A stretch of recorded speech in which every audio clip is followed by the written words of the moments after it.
Ekituufu tekinategerekeka lwaki Honorable Justine Nameere yawambiddwa okitegeera naye waliwo screenshots ezigenda maaso nga ziraga nti General Muhoozi yandibanga ali mabega w'okuwambibwa kwa Honorable Justine Nameere n'ebikyali mumbu tukyagenda maaso n'okuba nti tubinoonyerezaako nga woli mukulaba screenshot eyo oyo no ye General Muhoozi. Kaakati ate ne Honorable Kabanda naye yavuddeyo n'alyoka abaako byateeka ku mutimbagano, yavuddeyo n'alyoka agamba nti bayina information gye bafunye mbu Justine Nameere ali mu kutiisatiisa oba ali bize n'okuba nti no akuyega ababaka okuba nti no munnange ate tebawagira Honorable Oboth. Jjukira nti Honorable Oboth gwe baagala okuba nti naate baleeta ku bwa speaker. Okitegeera no mukwano kakati okusinza ku screenshot eyo gy'oli mu kulaba abantu abasinga ne balyoka bagamba nti NRM erina kyemanyi ku kuwambibwa kwa Justine Nameere. Bwe bitono ebiri ne katugende mu maaso n'okuba nti no tugakunoonyereza tuganoonye tubeere nga tugakwa weekuumire ku mukutu. Naye bawa Justine Nameere simanyi oba bino yabyogeza butojjukira bagamba nti muto nnyo ku Honorable Justine Nameere. Kaakati akatambi kano akeyakoze kandimuleetera obuzibu. Kandimuleetera obuzibu alayika teyasoose akuba nti nno alowooza ku byaba ayogera. Katubeere nga tubikuwa.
Subscribing, liking, aleka obaka bwawo mu comment section katudukeke wa pastor onansesa. Katukwa katambike ng'aliko byayogera ku nsonga za Justine Nameere n'okuba nti noono yawambiddwa.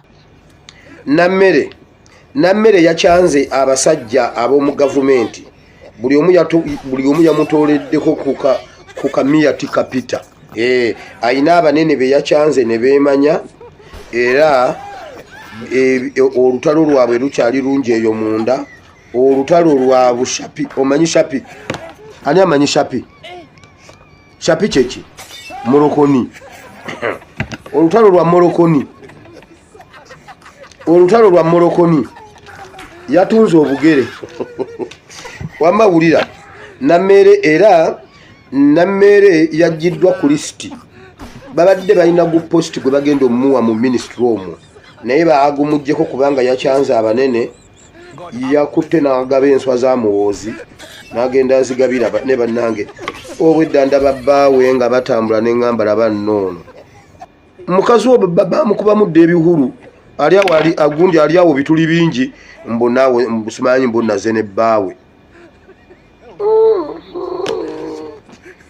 Kati nno bw'ataweerwa ne mu palamenti nno gundi asobola nno vaayo. Obusungu obuli eyo nja nti omanye atunda obulenge. Oyagala obulenge genda wa Nameere. Penge naye avuddeyo agambye nti omumwa gwe gwakwasizza Justine Nameere mbu yakyamuukiridde nnyo. Yakyamuukiridde nnyo mbu n'atandika n'okwogera by'atalina akuba nti nno ate afulumya. Katukuwe penge. Nameere ekigenda okukubya emiggo n'okuleetera ebizibu nakakina sinakindi okutta. Omumwa obadde oleese gw'amaanyi. Gw'ozooleye Muhoozi mbu Mwaba Museveni akukyaza. Gw'ozooleye Muhoozi mbu Museveni akukyaza. abo bonna Museveni abeera akulimba aba abantu bonna bagenda kubeefuulira tuze tukyogera kirungi gavumenti ekukutte yeyo gy'obadde owagire ya NRM si ya NUP Bobi beerayo bino bitandise okunyuma Bobi tojja bino bitandise okunyuma Bobi Wine tojja bitandise okunyuma ekirungi mwenna muli baana b'Abaganda be bakozesa ne tuze tubagamba bagenda kubeefuulira gwe tonayingira ne parliament ogiyingidde ne bakukwatirawo olayidde leero bakutwaliddewo gwe bakutwaliddewo nga mubbi wankoko ogamba bulijjo wasoma ndabula buli mwana wa Muganda yenna mu mpulirizi abo abasajja temubeesiga basobola okukubuzaawo gwe Nameere kwani alwanisa enguzi nakugamba ogenda kuba ofeesinga bakama abo Museveni oli mumulaga weyogeza ebintu mbusimanyi olwanisa enguzi naye kenyini nanyini kulya nguzi abatagenda kwagala kati omusajja wakaaba asimanyi akaaba kalina kabebi bambike wasake wake wafuna fullfigure ali mutuufu fullfigure pozi yagamba atya ya bei sita mina kana kabindi konako nakakonziwa muku atogwa ne mutunuza mumbugo za sitani ezakunjibukadde zasensebuka bote wale kwa naisi mu mugenzi kako nkalaba kakaaba naye bitandise okunyuma ekirala Nameere omwami wakaaba agamba ki maze okudduka mbadde nziruka poliisi ngisanze evuga bulungi nnyo ng'eringa etalina kyemanyi nti wawe ekibadde one ng'ebadde mabega waffe nevuga netambula bulungi negenda ku poliisi nange gye mbadde ndaga naye ekiŋŋaanyi okgendayo ng'envuga gye bavuga balagira ddala nti balina kye bamanyi era ŋŋambye bwe ŋŋenda ku poliisi nja fundikira nange nkwatiddwa era nga mpambiddwa abaana b'abandi abatalina musango bakubiddwa bakututtewa bakututtewa eziwambye mukyala wange njagala okusaba President Yoweri Kaguta Museveni ebintu bino abiraba oba abitegeera kuba amawulire gamutuusibwako abalwanyi be balinyirirwa nga balinyirirwa abantu bamafiya Nameere ekigenda okukubya emiggo n'okuleetera ebizibu nakakina sinakindi okutta omwo obadde oleese gw'amaanyi katusooke tuveeko eyo ewa Justine Nameere ate tubeere nga atugendako ewa sheebahkalungi mujja waavuddeyo nayo kagamba nze temuteeka mu bibooziboozi byammwe nga wooli mu kulabaawo screenshot eyo agambye temuteeka mu bibooziboozi byammwe nze siyina mujja wange bw'atyo bw'avuddeyo n'alyoka agamba era n'alyoka ategeeza mbu ye ne Jaffa baayawula oba baayawukana okitegedde nno omukwano kaakati si mujja wa Sheeba ebyo Sheeba byavuddeyo naloka agamba nze nsobola okufumba ne mujja wange newe tuba abakyala 10 agambye nti ye temumuyingiza mu mbooziboozi ezo z'ekisiru ye si mujja wa Sheeba baayawukana dda ne Jaffa ekitegeeza nti nno Sheeba baamulekera omusajja oba baamuzirira omusajja akatamika kano senga asidi kaabeeko byakunnyonnyola kadama zukuka sheebaholic zukuka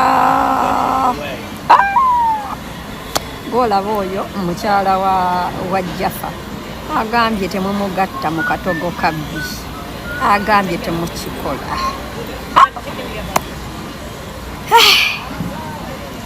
agambye temukikola ye kumuteekateeka mu bibooziboozi byammwe manya bipodcast manya ne please remember this comes after a post where they included her and the other baby mama in the same post as important women in his yagambye ekijja kusoboka mukwano ly'amazigo ogalire ddala don't include me tugenda kuzaako ki ngamba nze naawe ne gwe mutegedde tuzaako ye Calvin Kayanja akyagenda mu maaso n'okuba nti naazibula bafuutu soja yabagambye nti bannabyabufuzi be muyiirawo emibiri ne mulyoka mugamba nze ono ye honorable wange n'oyiwawo omubiri munnange mbu bwe batuuka okulayira batwala bantu balala ati kye mwagala okuŋŋamba nti Erias Nalukoola Naluyimbaazi yabuliddwayo omuntu yenna eyamubeererawo mu kalulu okuleeta nnyina ne bano bendaba fuutu soja kino kikulekawa wano omubaka yali omu yekka Ssegirinya ye yaleeta bafuutu soja mu kulayira. Mumbuulire Elias Naluyimba Nalukoola eyakola akalulu ne kubeeramu embooka empitirivu ne bakuba abantu ne balemaza abantu. Yabuliddwayo omuntu gwagamba nti Victory eno twagirwanirira naawe jangu tugende tulayire. Ku bonna be mulaba alayira nabaawo bakulembeza mu nsonga eziri important. Mubandageeyo nti abo be baamubeererawo ennyo nga military ekuba abantu. Mumbuulire Kawempe wali temwaliwo ekyaliwo temwakiraba. Mumbuulire kwabo bonna ani eyakola ennyo. Fuutu soja genda olime. Fuutu soja jangu nkutwala ebweru. Fuutu soja genda mu nnimiro olime emmwanyi. Fuutu soja genda okuba ebbulooka. Fuutu soja va mu kwasa amirya ne bannabyabufuzi bayuza. Mbuulira Nalukoola agenze naani mu nsonga eziri important. Tanokoddeyo bafamire yibe. Mumbuulire maama we yabeera ddi mu kalulu okukola ekyamaanyi okubeerawo. Lwaki ajjukira bafamire ye? Mufune ebyokukola. Muve ku bannabyabufuzi bayuza. Bonna ngenda kuba kuwa engeri gye bazzeemu ne be bazze nabo. Ombuulira ani ajjukidde omuntu gwe yamalira obudde. Kiriza tuberenge era tuddayo ku nsonga za Justine Nameere. Okuwambibwa kwe munnange kwalese abantu ab'enjawulo nga tebabitegedde nga bagamba yii n'owaabwe yennyini bamuwamba.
I do have a problem with you as a leader because I strongly believe you cannot be a leader. You're very self-centered and you have a criminal record, a long-standing criminal record of you being not very upright when it comes to money issues. Oli mukumpanya, oli mubbi era oli mufere si bigambo byange. History says so. And katusubire mbuna abantu abakulonda bagenda kukwenyumiririzamu era ogenda otuusa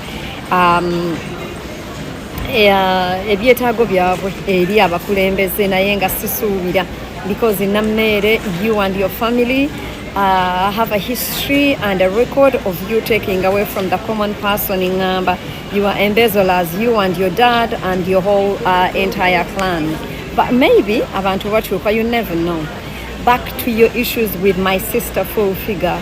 It is very cynical actually. It is very embarrassing that you, a person that deems yourself as a person who is very intelligent, a person who comes from a well-off family, like you call it, you know, a person who has been given a lot of opportunities to thrive and flourish out there, that you are exchanging words with a person you think is a low life. This person that you're saying is a low life reports to the same boss as you do. This person that you call a low life has not gone to school but actually reports to the same boss as you. This low life that has not gone to school has made you to look into the camera and lower yourself to the level of a ghetto low loud dirty bitch, you know. So to me that person is a winner. If you can stand and say nze nva mu family nungi, how can you omuntu avudde mu family nungi exchange with a person you think talina family? How can you, a person who has gone to school, different books, different graduations and stuff and qualifications, start to exchange with a person you look so down on. So to me, that person is a winner. That person reports to the same boss as you. That person works for the same government as you do. Actually, that person to me, yakumeze. Because if she can make statements and you come to clear the air. I heard you say your man is a man and blah, blah, blah, blah. I don't want to go into your issues with your man because that is your family business. But then, Nameere, that could not have been the best man you could have gotten. We know and you know that. But that is a man you can control. Actual men cannot handle you. It is boys like that. It is boys that actually leash off women of power that can settle for you. But I thought I could give a response or an opinion. So to me, still full figure Jew. How can you even, when you resort to impunity, when you resort to a leader that can go ahead and attack a person and get away with it, that's not a leader that people of Masaka need. But hey, Uganda as a country is a country that has settled for less, and a country that thinks people like you, people like take the law into their hands are the winners. So munange awo wondoza wawangula naye Nameere mukwano obukulembeze tebukwogeza bingi. We have seen people Nameere obukulembeze tebukwogeza bingi. And I hope after 5 years the people of Masaka can vote you yet again. So Ensonga eyo, my sister full figure Jew oli wakabi nnyo. Abantu abasoma bava mu mafamily amalungi, aboogera oluzungu, abatulaga nti bo bakitalo bobeera ng'osobola munnange okubatunuza mu kamera ne beeweebuula batyo full figure oli wa kitalo. Engeri gye yakudescribe nze ye ng'ayagala okukunafuya naye mukwano bw'obeera nga wamutadde Kazito okuddamu. Kuba Nameere ali suppose kubeera nga exchanginga n'abantu abasoma nga ye, abakulira mu mafamily ag'akabi nga ye, abategeera nga ye, naye olaba omutadde Kazito. Oli wa kitalo baby, n'olw'ensonga eyo to you. Bino ebigambo nzize ngambi bagamba ekiwala kye bayita Nameere mbu bakiyodde ne bakiwamba. Bwe bamaze okiwamba oba mu kukiwamba bakubya abakuumi ababadde bakikuuma amasasi. Bwe bamaze okuba abakuumi ababadde bakikuuma amasasi nga n'abakuumi ababadde bakikuuma kuliko n'aba SFC, kuliko n'amagye n'abapoliisi abaakiweebwa okukikuuma. Kiringa nga bwe nagamba nti munnange omulimu gw'oliko genda okuuma omuntu oyo tafuna obuzibu. Ne mumala ofuna obutakkaanya n'omuntu gwe wawa okukuumibwa. Ate n'ogenda n'okuba ate abaamukuuma nga gwe kennyini gwe wamuwa omulimu gw'okumukuuma. Bano gwe wabawa omulimu bamukuume. Ate ogenze obakubye amasasi kubanga mwanyize ne kitabaako kiri nti owaaye ono omukazi ye yakoze ensobi era gwe tulina okukwata. Ono omukazi ye buzibu. Kigavumenti kirimu ebiwayi bibiri. Ekyo kigavumenti kya Museveni. Era ebyo ebiwayi ebibiri nabagamba nti akaseera bwe banaatuuka nga balowooza bamaze okugonza balabe baabwe bo bennyini bagenda atetadeka kwetta kubanga bo batemu. Era bwe kigenda okuba abantu bonna abafiiridde mu simanyi aba security bonna abafudde akina majo oba poliisi nga bakubiddwa bukubwa kukuttibwa ababassa ate ba gavumenti nga bali mu gavumenti etya emu. Kaakati kijja eri ggwe eyasayininga omulimu gw'okugamba nti kanyingire mu magye mpeereze eggwanga. N'oyingira mu magye ne bakugamba gondera mukamaawo n'omugondera n'akutuma nti genda okuuma omuntu n'ogenda okumukuuma. Tojeemye, toyina ky'okoze. Kati ate omuntu gw'otumye bano okukuuma ate n'afuna ki? N'afuna obutakkaanya naawe ate n'otuma abalala nti mugende mukube bali omuntu oyo mumuwambe mumundeetere. Olabe kigavumenti ekiri confused. Tebafudde nayo nti abano abantu betukuba batukuuma owulira baffe ng'osobola kuba bukubi simu n'ogamba nti mwe temuddamu kukuuma muntu oyo tebajeemye nojja n'obakuba amasasi tofuddeeyo bayina zifamire tofuddeeyo oba bafa oba tebafa tebikwatako gwe eva otuukiriza ambitionizi zo ozanyira ku bulamu bw'abalala mu abasirikale abakolera abantu abo ebyo bigenda kubeerawo bwe bityo mpaka tuyina kutereeza nsi ekyo tukibagambanga tulina okutereeza ensi ebintu bitereere buli omu abeere seefu naye oba oli mu gavumenti oba toli oba okolera Museveni oba tokolera ffenna tuli mu lyato eryo bwe libbira ffenna tujja kubbira nga bano abasiru bafuba okutuukiriza ebigendererwa byabwe ekiwala bakiwambi bakitutte osigedde bwete tambudde badde mulabi mulungi alako kumina ku newspack channel kankusobere ngo subscribinga olikinga n'okuleka obubaka bwawo mu comment section beera bulungi weeraba